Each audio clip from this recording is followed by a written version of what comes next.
Hello, dear students. Hope you're all doing great. I'm recording this video for you in order to keep it or maybe to download it. You can be watching this later on after the course or even before the final test in order to maybe recap the most important parts that we've covered during the course. So one of the things that we have been talking about was how to make a small talk or how to get to know a person that you have never talked to before. So basically a stranger. And we've been discussing the reasons or maybe, yeah, obviously reasons why we need sometimes to get to know new people. Of course, that's the great importance of the language, like when we communicate. So in case you've been recently hired, for example, and you have got new coworkers, new manager, and you get to know these people in order to have like good relationship with them, so that later on you can collaborate with each other and work with each other in an easier way. So building rapport, breaking the ice, making small talks, these are one of the skills that you need to master if you are basically interested in developing your speaking skill. So I have been watching a lot of videos about how to make a small talk. And as I told my students before, there are some kind of cultural aspects that differ from Arabic and English. They're different a little bit when it comes to making small talks. So it would be great if we get to know the culture of English language and how do people normally make small talks without being considered as or without being seen as nosy or, you know, a little bit interfering. So let me share with you some of these tips.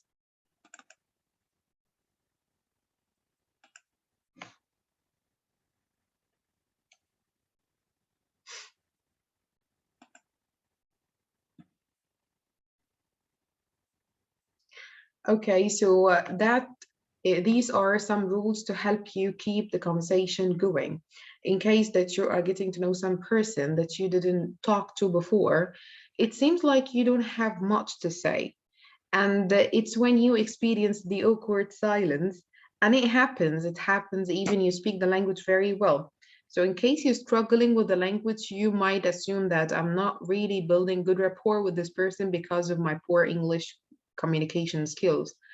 And it's not only about your communication skills, it's about that sometimes it is really hard to make small talk, especially if the person we're trying to get to know is a little bit socially shy, or maybe he doesn't know the way he can reach out to us. So we need to know some of these tools that would help us again communicate in a better way. So first of all, start talking about surroundings. If you need, to spark or maybe to initiate, yeah, that's the word. If you need to initiate a conversation, logical conversation, so there must be something you're commenting about, and that thing is normally around you, both of you.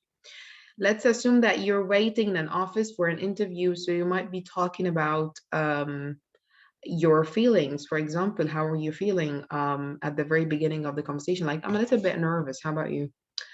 Um, you can be talking about if you are in a party and you're trying to get to know someone that you think is an interesting person. So you might be saying that it's a little bit hot here. So commenting on the weather or how, yeah, the weather, it's a little bit hot here or cold here. That's a very good way as well to start a conversation.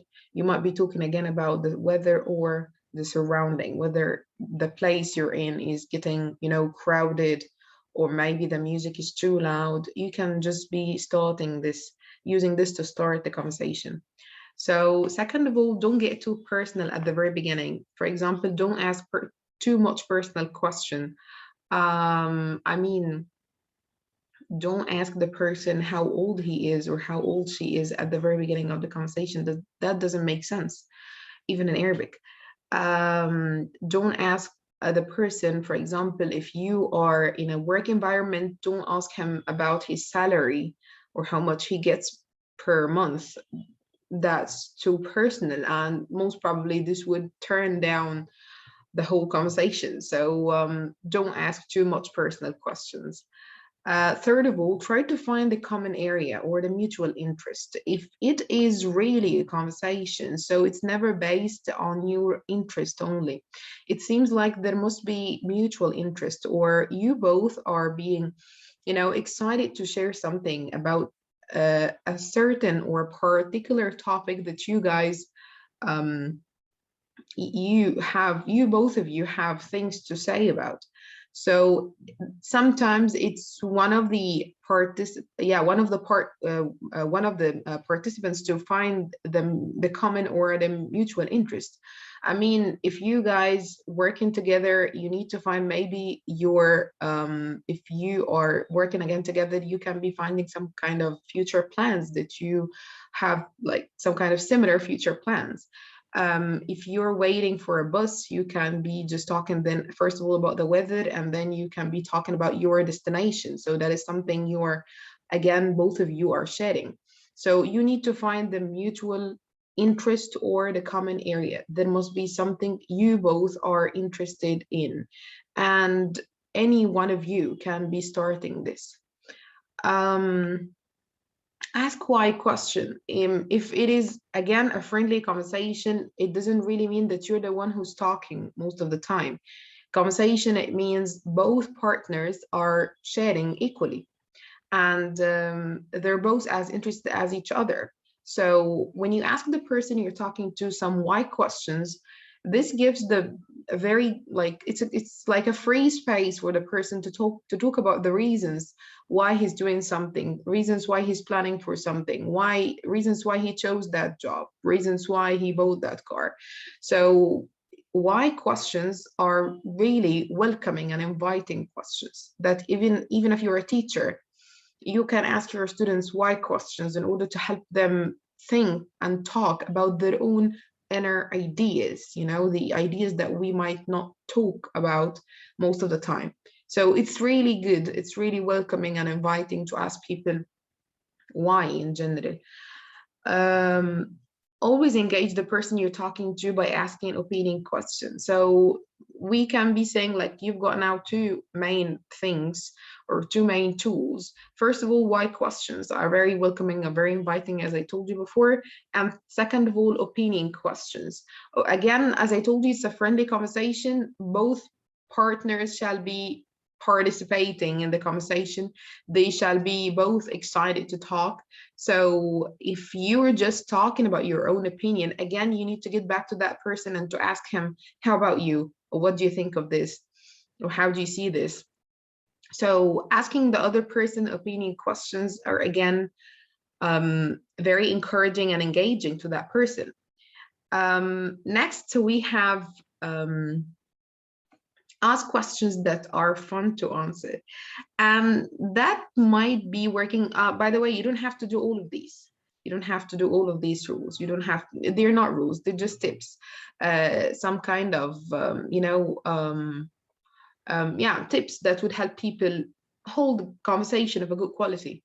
So if you're having a person, or let's say you're a teacher and you're trying to get to know new students, so asking them fun questions, like, for example, if you have won the lottery, and what would you do, for example? Or if you have a magic stick and there are 3 main wishes that you can do using that stick, what kind of wishes do you have? What kind of wishes would you make?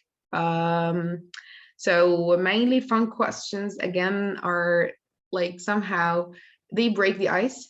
They build good rapport with the other person, and they're of course fun to answer, and again, would help you, both of you, create a very good ground so that you can build very good conversations later on. Laugh. That's something I find in the breakout rooms regularly. Like while I'm listening to my students talking or practicing the language, they take it too serious. Guys, it's just a way of communication. We're trying to communicate. So if you guys are communicating together, you're not supposed to be as strict as what you're doing. Sometimes you sometimes forget that we're just talking. So they think too, they get themselves overwhelmed so much when it comes to grammar, vocab, pronunciation. Of course, you should bear these on your mind. However, it is fun to talk. It is fun to express your ideas. It is fun to listen to other people's opinions and perspectives. So I don't mean laugh like literally laugh as if you're watching a comedy show. No, I just mean smile when it's needed. Of course, don't fake it. I just want people to enjoy the process of communication or the conversation itself. Enjoying this would help you improve it. Avoiding the stressing part. I don't want you to be stressed. People, when they stressed, not all of them respond or perform um, as well as expected.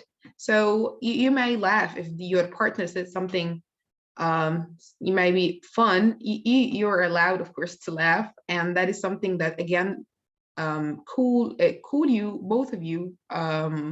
It makes like the conversation is a little bit cool. People are having fun, it actually has very good vibes to laugh, of course. Mirroring is a technique, a very smart technique, and I usually use it if I want to politely interrupt people. So if the person talking, you've got two people here talking together, and the first person said, um, so it's been really nice traveling there. So you said, yeah, it's been really nice. Yeah, nice. So you both are talking about maybe a similar life experience. So you're mirroring the last 3 or 4 words that person has said. Why am I doing this? First of all, when you want to gently interrupt other people, sometimes there is the talkative person in a breakout room, or the student that he can expand his answer and he's totally involved and engaged, and that's really nice. However, the other person needs to participate as well. So if you want to interrupt another person gently, you can just repeat the last 3 words. Like for example, um it was great traveling when I like my journey, or maybe my trip was really great. So you can say, yeah, it's really great. So how about, okay, so that person can be just mirroring the last 3 words, and then you come up with a new question, or maybe you start talking about yourself. This is how we interrupt people politely and easily. Second thing, of course, even if you don't want to interrupt that person, it brings some kind of very good rapport, because you are somehow agreeing, you have got the same idea or opinion about something, so you agree with each other. So that's really nice as well. Use reasonable compliments. Sometimes students in breakout rooms, they've got some questions to discuss. So they keep discussing the questions and they laughing, everything's fine. But once they're done, they're done. They say nothing by the end. Like, we have finished, that's it. No, try to be natural. I mean, compliments, of course, shall never be given at the very beginning of the conversation. That's not logical. However, at the end of the conversation, you can guys say, thank you so much for the lovely talk. Thank you for the conversation, for the interesting conversation. I love being around people like you. Like, you've been talking to a person who's a little bit inspiring, or, um, um, he told you very good, maybe he give you very good tips or tricks to help you be productive or be the better version of yourself. So that you would be grateful sharing or receiving these tips. You might say, I love being around people like you. So that's a very good compliment at the end. So give compliments at the end of the conversation. This has, again, very good vibes and friendly atmosphere. So there is actually a magic spell for this. If you want to get to know any person anywhere, there is a magic spell. The magic spell is, okay, so anchor is R. Actually, the magic spell is R. So ARER, anchor, that's the anchor. Okay, so when you're anchoring something, you're trying to find again the common area you both maybe have experienced before, or you're both experiencing now. There must be something in between that we guys, both of you guys, can talk about. It is, of course, really hard when you cannot really find the common area, or when you cannot anchor the topic itself. That's really hard. Reveal, it's your turn. Like, try to encourage this person, but before encouraging, you do it first. So you would say something about your anchor topic. Let's say we've been talking about travel. We met at the airport, and we're talking about travel. Maybe we have got the same destination, so that's the anchor topic. Now it's my time. I need to reveal my anchor topic, or maybe I need to talk about my plans when I get to my destination. Talking about my part, or maybe expressing my part, would create great trust and provide something for you and for the other person to respond to. Later on, encourage. Of course, encourage, we mean ask the person questions, but make sure that you're selecting the very good questions, or the question that would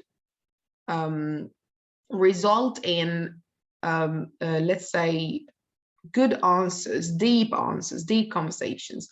These questions are mainly, again, let me remind you, you might be asking them questions with why, asking them reasons, or you might be asking them their opinions about anything. Okay, so that's mainly how we can make small talks, and how can we have like some kind of conversation of good quality, or good conversation with the person that we don't know, and with reasonable and nice results.